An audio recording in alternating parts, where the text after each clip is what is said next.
Oke, kembali lagi dengan saya Farhan Zaid di dalam materi kita. Ya, saat ini yang akan kita bahas yaitu tentang advanced algorithm, atau ada juga yang menyebutkan dengan istilah algorithm and complexity ataupun algoritma dan kompleksitasnya. Ya, dimana di sini nanti membahas bagaimana sebuah algoritma dapat dibandingkan, apakah dia bagus kah, optimal kah, terus juga algoritma lain yang sudah dibuat sama beberapa orang yang lain. Tapi sebelum kita menuju ke materi tersebut ya, di awal ini saya akan sedikit mereview atau melakukan proses refresh ya mengenai tentang algoritma itu sendiri. Ya. Yang pertama di sini kita refreshing ya, di dalam materi algoritma. Ya, tentunya berarti kita yang harus sedikit pahami lagi yaitu algoritma. Apa itu algoritma? Ya. Nah, mungkin kita sudah langsung ada pikiran, wah, oh ini seperti ini, pasti ada if-nya dan lain sebagainya gitu ya. Kalau orang yang sudah tahu, tapi kalau orang yang mungkin belum pernah mempelajari masalah algoritma, ini akan jadi permasalahan lain, ya, dimana mereka apa lagi di istilah algoritma, ya. Oke, kita sekarang ambil simpelnya saja, ya, mengenai arti dari algoritma itu sendiri. Kita ambil definisi algoritma yang secara singkat, ya. Jadi di sini kita bisa lihat di sini ada sebuah resep suatu makanan, ya, dimana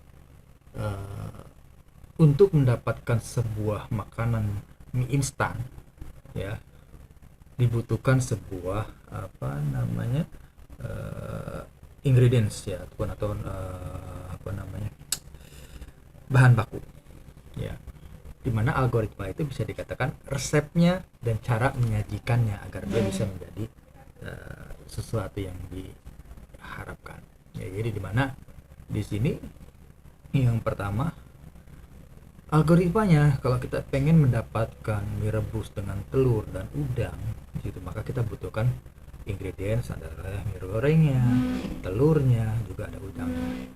Lalu apakah dengan seperti itu saja sudah ada resep ada bahan bakunya? Tidak. Berarti apa yang harus kita lakukan? Bagaimana kita bisa mengolah mie goreng, telur dan udang tadi agar bisa menjadi sebuah makanan. Dan di situ diperlukan tahapan-tahapan yang harus dilakukan. Nah, tahapan-tahapan tersebut ya bisa jadi ya urutannya bisa disesuaikan dengan kebutuhan.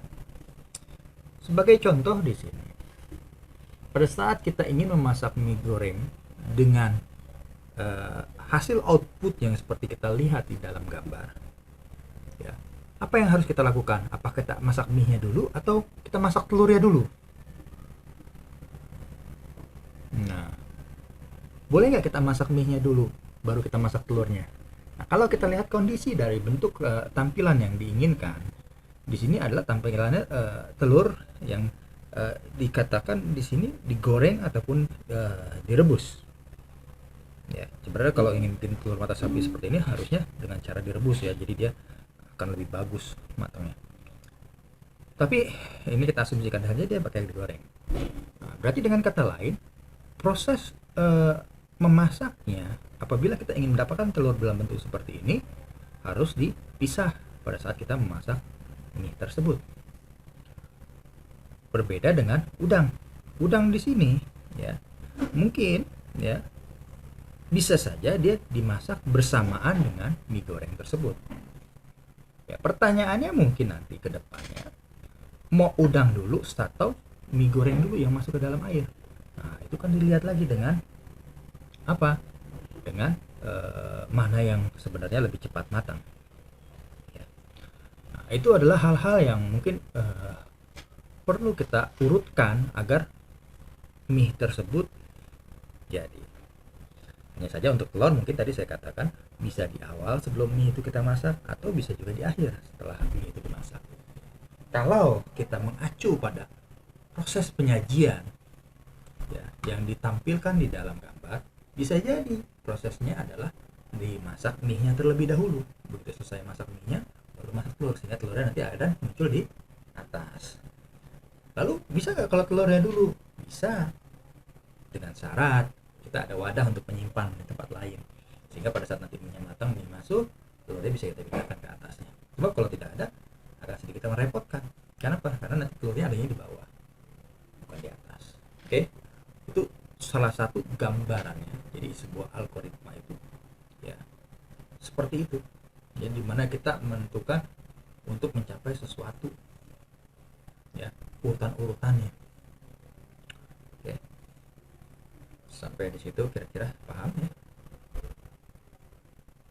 Lalu bagaimana definisi algoritma secara resminya ataupun secara akademisnya, Isma?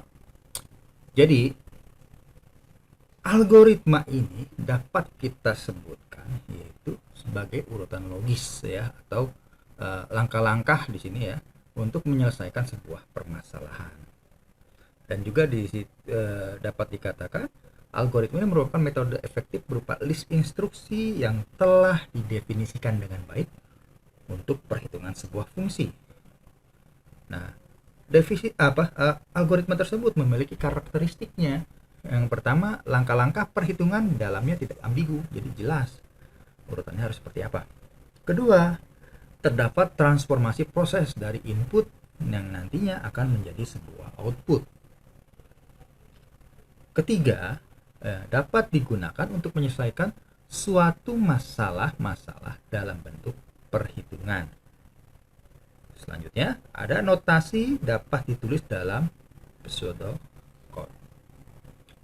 Dari sini pertama kita bisa lihat berarti masalah urutan-urutan penyelesaian. Tadi kita menyelesaikan proses memasak Indomie. Terus ada perhitungannya dan lain sebagainya. Tapi mungkin kita bisa katakan algoritma yang kita maksud di sini mungkin lebih kepada sistem komputerisasi nanti ke depannya untuk definisinya. Dan langkahnya jelas di situ ya. Dan itu harus ada input. Bukan harus, mungkin bisa dikatakan pasti ada input dan lalu nanti akan ada sebuah output. Ya. Jangan sampai tidak ada output, karena kalau tidak ada output repot. Ya, ngapain kalian melakukan sebuah kegiatan tanpa adanya output? Nah, itu salah satunya. Oke. Selanjutnya kita akan ambil materi selanjutnya yaitu kasus. Ya, jadi di sini kita ambil sebuah studi kasus, ya, di mana terdapat ember A yang berisi cairan biru dan ember B yang berisi cairan kuning. Ya, misalkan ada seseorang ingin menukarkan isi cairan dari kedua ember tersebut, bagaimana caranya? Ya, nah ini kalau ada kasus seperti ini seperti apa? Nah, terus juga ada kasus 2, misalnya ada 2 buah ember dengan kapasitas 5 liter dan 3 liter. Gunakan 2 ember tersebut untuk mendapatkan 4 liter air. Nah, penyelesaiannya seperti apa? Nah, kasus 2 nya. Oke. Nah, sekarang kita masuk dulu di kasus 1. Ya, apabila terdapat cairan A yang berisi ember cairan biru dan B yang berisi cairan kuning. Apabila kita ingin menukarkan isi cairan dari kedua ember tersebut, bagaimana caranya? Ya, dengan catatan tadi di situ ya. Airnya tidak boleh bercampur. Maka dalam kondisi seperti ini dapat kita simpulkan untuk bisa memindahkan kedua ember tersebut, kedua cairan tersebut, maka dibutuhkanlah sebuah wadah tambahan. Ya, wadah tambahan ini kita butuhkan untuk menyimpan ya sementara cairan yang akan dipindahkan. Ya, sebab kalau tidak ada wadah tersebut akan sulit untuk melakukan proses pemindahannya. Ya, jadi harus ada bantuan. Di dalam algoritma, dalam pemrograman itu kadang-kadang kita bisa istilahkan wadah ini adalah sebuah variabel. Ya, jadi ada variabel A dan variabel B. Untuk menukar nilainya, maka kita butuh tambahan satu variabel lagi. Mungkin bisa disebut dengan variabel C. Dalam hal ini istilahnya kita bisa namakan variable C ini adalah variable temporary, sementara, karena digunakan untuk sementara. Ya, itu seperti itu. Jadi kita pindahkan dulu A ke temporary, ya, lalu pindahkan B ke A, baru yang temporary pindahkan ke B, maka hasilnya baru bisa kita dapatkan, ya, dimana kedua cairan tersebut akan tertukar atau ditukar isinya. Oke. Selanjutnya untuk kasus 2. Di dalam kasus 2 di sini ada 2 buah ember dengan kapasitas 5 liter dan 3 liter. Lalu gunakan kedua ember itu mendapatkan tepat 4 liter. Jadi di sini maksudnya kedua ember tersebut digunakan untuk mengambil air dengan ukuran tepat 4 liter. Kedua ember tersebut sebagai ukuran. Berarti inputnya misalkan dari bak. Outputnya di mana? Oke, kita siapkan satu buah output lagi dengan wadah. Ya. Wadah yang lain. Misalkan ember ukuran 10 liter atau berapapun, terserah. Pertanyaannya bagaimana untuk bisa mendapatkan 4 liter air dengan kedua ember tersebut? Logiknya 4 liter bisa didapatkan dengan ukuran 4 liter sekaligus atau 1 liter contohnya. Lalu bagaimana bisa mendapatkan angka 4 liter dari angka 4 dan 3? Maaf, dari angka 5 dengan 3. Nah, cara yang termudahnya adalah yang pertama, kita ambil air di wadah 5 liter. Lalu berarti kita sudah tahu bahwa air yang ada di dalam wadah 5 liter itu adalah berukuran 5 liter. Ya. Lalu kita tuangkan air yang ada di wadah 5 liter itu ke wadah 3 liter dengan tanpa ada yang terbuang. Catatannya adalah tidak ada yang terbuang. Ya. Diisikan air yang dari 5 liter ke dalam wadah 3 liter hingga wadah 3 liter itu penuh 3 liter. Ya. Sehingga setelah wadah 3 liter itu penuh, maka secara logiknya sisa air yang ada di wadah 5 liter harusnya ada 2 liter. Oke. Nah, air yang ada di 2 liter itu, di wadah 5 liter tadi, yang 2 liter tadi, kita simpan di dalam variabel output. Berarti di dalam variabel output itu sudah ada 2 liter. Kita butuh 2 liter lagi, maka kita bisa lakukan proses yang sama seperti tadi. Diisi kembali wadah 5 liter itu dengan air secara penuh, sehingga dia berisikan lagi dengan air 5 liter. Lalu kita tuangkan kembali seperti tadi, dari 5 liter itu ke 3 liter, sehingga menyisakan 2 liter air yang ada di wadah 5 liter. Maka 2 liter air yang terakhir ini kita tambahkan lagi ke wadah output, sehingga efeknya adalah yang tadi sebelumnya sudah di proses pertama kita sudah dapatkan 2 liter, sekarang dapat lagi 2 liter. Maka hasil outputnya, maka kita bisa dapatkan air dengan ukuran tepat 4 liter. Sekali lagi dengan catatan, proses perpindahan dari 5 ke 3 liter juga dari 5 liter ke outputnya itu tidak ada air yang terbuang. Ini sebagai contoh saja, mungkin dalam kondisi realnya ya pasti ada yang terbuang seperti itu ya. Ini asumsi saja bahwa tidak ada air yang terbuang. Oke.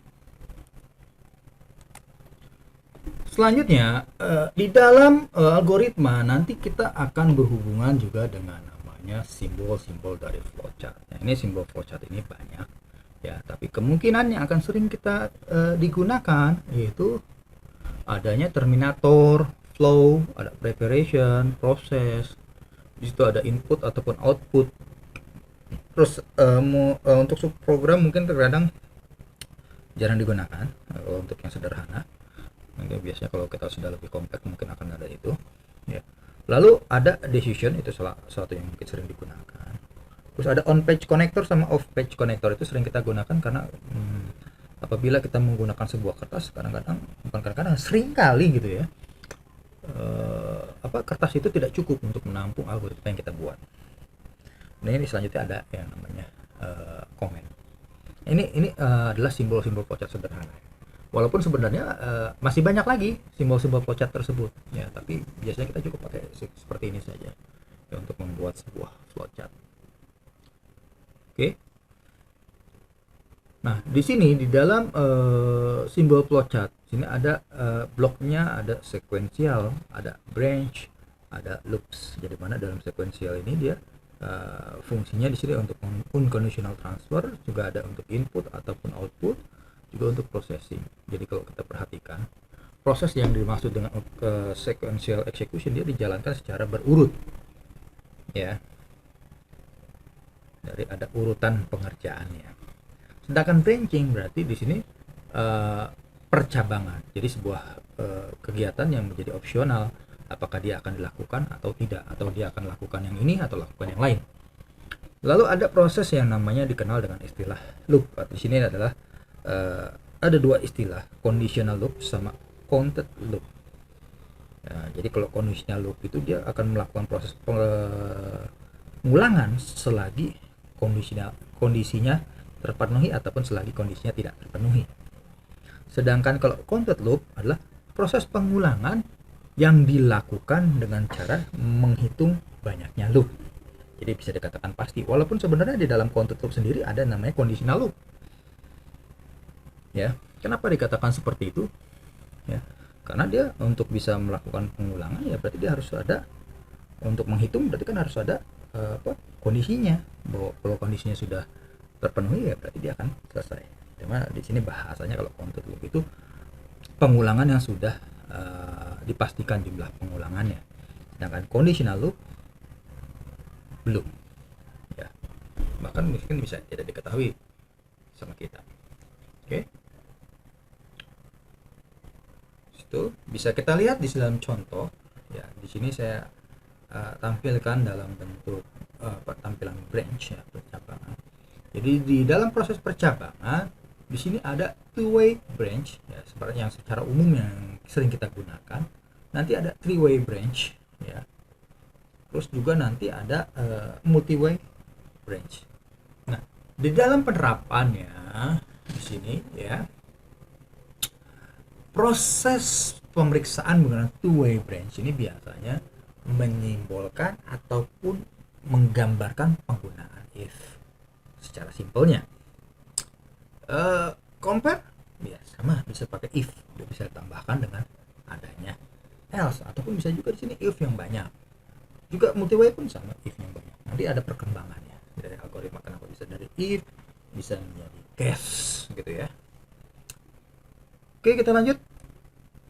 Untuk notasi algoritmik dalam flowchart dan pseudocode, sini ada gambaran pseudocode for sequence struktur, pseudocode for if then else struktur. Ya, ini cara penulisannya seperti ini.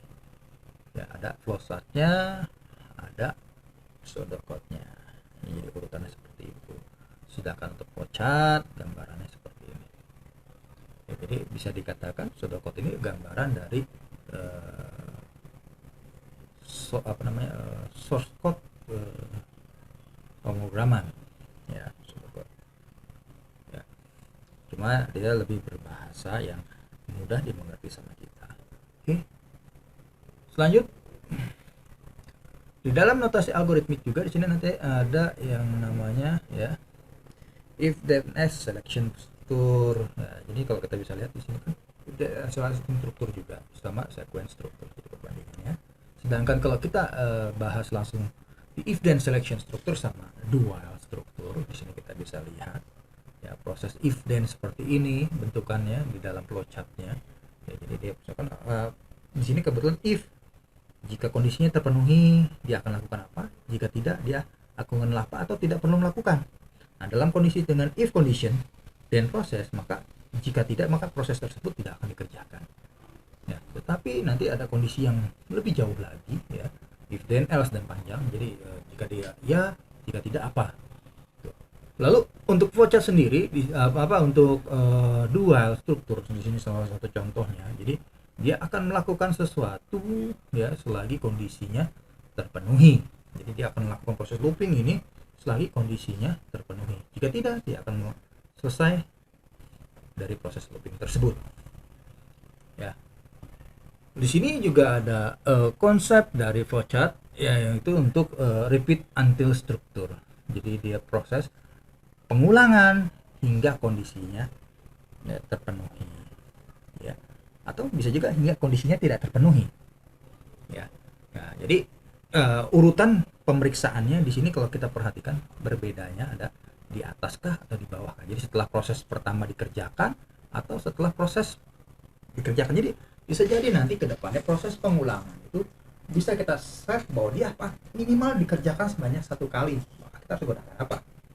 Tapi kalau kita misalkan ini akan diulang ya kan, tapi dengan syarat ada harus ada syarat yang terpenuhi baru dia bisa dikerjakan itu ya. Oke, itu untuk notasi algoritmik secara simpelnya. Lalu di sini ada sebuah algoritma, yaitu mencari jumlah dan nilai rata-rata. Ya, jadi dalam algoritma kita asumsikan di sini uraian dalam deskriptifnya. Yang pertama kita start mulai dari algoritma awal. Yang pertama berarti harus ada proses input data numerik angka. Ya, jadi kita input dulu data karena kita mencari jumlah nilai, ya, dan nilai rata-rata yang berarti ada angka-angka yang kita inputkan. Lalu angka itu akan disimpan. Nah, jika ada angka yang mau dimasukkan kembali ya ke langkah 2. Jadi kita lakukan proses input kembali sampai sebanyak angka yang kita inputkan. Nah, jumlahkan angka-angka yang tadi kita telah inputkan atau telah kita dapatkan. Lalu itu untuk mendapatkan jumlah secara simpelnya. Nah, yang selanjutnya kita setelah dapatkan jumlahnya, maka kita bisa cari nilai rata-ratanya. Berarti dengan kata lain, untuk mencari sebuah nilai rata-rata kita harus melakukan proses penjumlahan terlebih dahulu. Nggak bisa langsung mencari nilai rata-rata. Jadi selanjutnya kita bagi jumlahnya dengan banyaknya angka yang didapat atau diinput untuk mendapatkan nilai rata-rata. Maka selanjutnya kita bisa berikan outputnya, yaitu yang berupa nilai jumlah dari keseluruhan nilai dan nilai rata-rata dari nilai yang telah diinput. Stop, selesai algoritma tersebut.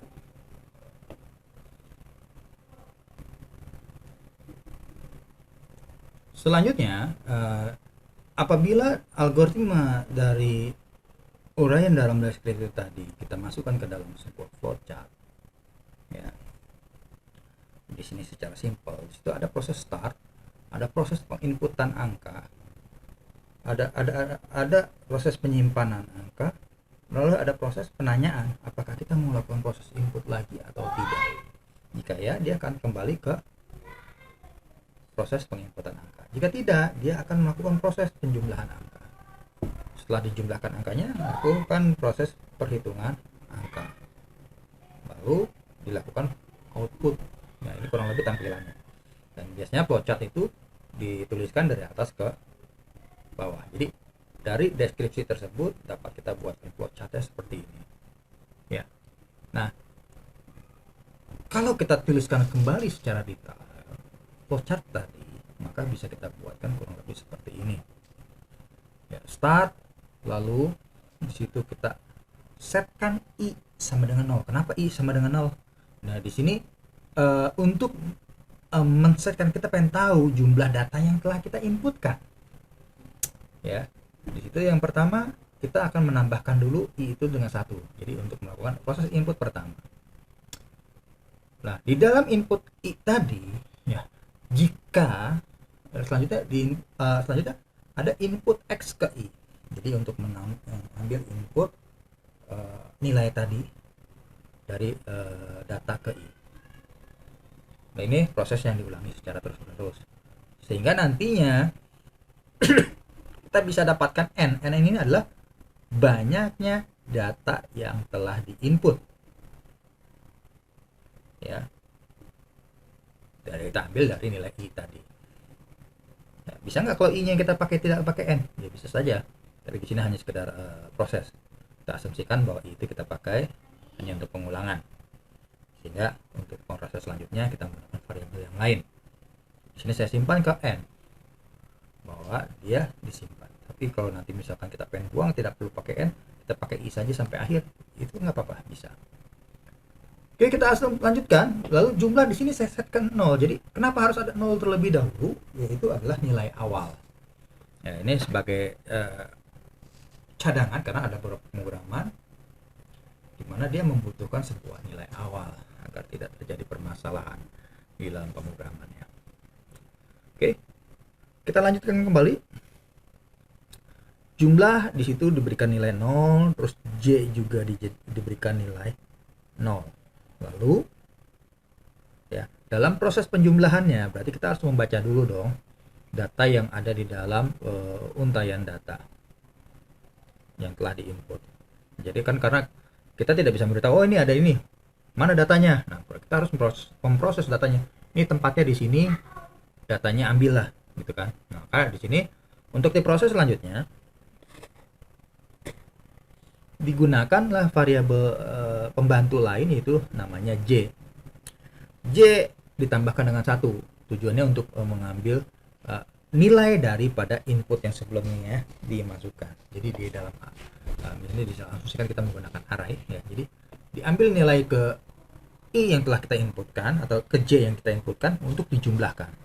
Jadi nanti nilai tersebut dijumlahkan dengan nilai jum yang sebelumnya adalah 0, diambil dengan nilai x ke j ya, dimana x ke j berapa, misalkan x satunya 10 dan seterusnya. Nah, nanti diambil nilainya gitu ya. Terus apakah selanjutnya ini proses terus hingga sampai selesai ya. Lalu di situ bagaimana bisa melihat itu selesai? Di sini ada pertanyaan, apakah j lebih kecil daripada n ya. Jika ya, di sini dia akan lakukan lagi. Jika tidak, dia selesai. Berarti kenapa jika tidak? Karena datanya sudah selesai diambil semua ya. Misalkan datanya ada 10, berarti j-nya harus sama dengan lebih kecil sama dengan lebih kecil daripada n. Coba kalau sudah selesai sama, berarti asumsinya itu sudah selesai ya. Jika sudah selesai, maka ini berarti dengan kata lain, misalkan j sama dengan n atau j lebih besar daripada n, maka dia akan tidak melakukan proses perhitungan selanjutnya ya. Dimana proses selanjutnya nanti di situ menghitung rata-rata dengan menuliskan jumlah tadi dibagi dengan banyaknya data n, maka bisa didapatkanlah output dari data-data tersebut ya. Nah, di dalam mencari jumlah dan nilai rata-rata tadi, dalam penulisannya pseudocode yang bahasa yang kita sering dengarnya tadi itu sudah dituliskan seperti ini. Jadi secara detail tadi kita bisa dapatkan pseudocode-nya seperti ini ya. Jadi ada start, ada i, diprosesnya dengan seperti ini. Jadi dia seperti mirip seperti buah procet yang tadi kita ambil lalu kita tuliskan di dalam bentuk seperti ini ya.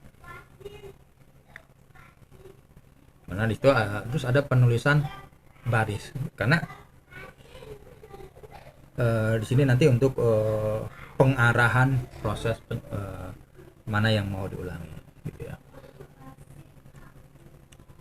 Oke, sebagai awal di sini ada latihan untuk warming up ya, kerjakan 2 dari 4 ya. Jadi buatlah uraian deskriptif untuk mencari nilai luas segi 4, terus buatlah flowchart untuk mencari nilai luas segi 4, terus ketiga buatlah uraian deskriptif untuk mencari nilai volume kerucut, dan buatlah flowchart untuk mencari nilai volume kerucut. Jadi saya minta kalian dari 4 soal tadi di sini yang dibuatlah ini, kalian ambil 2 dengan asumsi, berarti di sini kalian pilihannya cuma 2, yaitu apakah kalian mencari nilai luas segi 4 atau memproses segi 4, atau kalian memproses kerucut ya. Pilihannya seperti itu. Jadi kalian kerjakan poin 1 sama 2 ataupun 3 sama 4. Oke, silahkan dikerjakan dan dikumpulkan di dalam e-learning. Oke, sedikit tambahan ya sebelum kita menyelesaikan materi hari ini, yaitu tentang sebuah algoritma, syarat dari sebuah algoritma. Jadi menurut Donald Knuth di sini dalam bukunya yang berjudul The Art of Computer Programming, di sini algoritma harus mempunyai 5 ciri penting. Ya, pertama dia harus berhenti setelah melakukan beberapa langkah terbatas. Jadi memiliki kondisi yang akan memastikan bahwa dia akan berhenti. Jadi tidak boleh infinite proses ya, karena itu bisa dikatakan apa ya, hang. Lalu setiap langkah harus didefinisikan dengan tepat dan tidak ambigu ya, jadi harus jelas.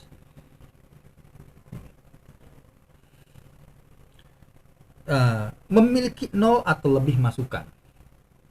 Jadi input yang dimasukkan memiliki ada 0 atau lebih, memiliki 0 atau lebih keluaran ya. Jadi sebenarnya masukan sama keluaran bisa saja tidak ada, tetapi permasalahannya mungkin ngapain kalian bikin kalau tidak ada input dan tidak ada outputnya. Walaupun input itu tidak selalu serta-merta adalah orang yang input, bisa saja dia membaca sensor, membaca data, itu bisa jadi sebuah input ya. Jadi input itu adalah selalu inputan dari kita. Lalu harus efektif, jadi sederhana sehingga dapat dikerjakan dalam waktu yang masuk akal. Jadi di sini asumsinya bagusnya ya harus efektif, walaupun bisa jadi lebih ngejelimet, cuma kan jadi nggak efektif. Sampelnya gini, kita untuk mencapai sebuah lokasi ada banyak rute yang bisa kita ambil. Pertanyaannya, mau rute yang mana yang mau kita ambil berdasarkan kebutuhan kita, seperti itu. Nah, itu gambaran simpelnya seperti itu. Oke, saya rasa untuk sementara cukup sekian. Nanti kita ketemu di dalam materi yang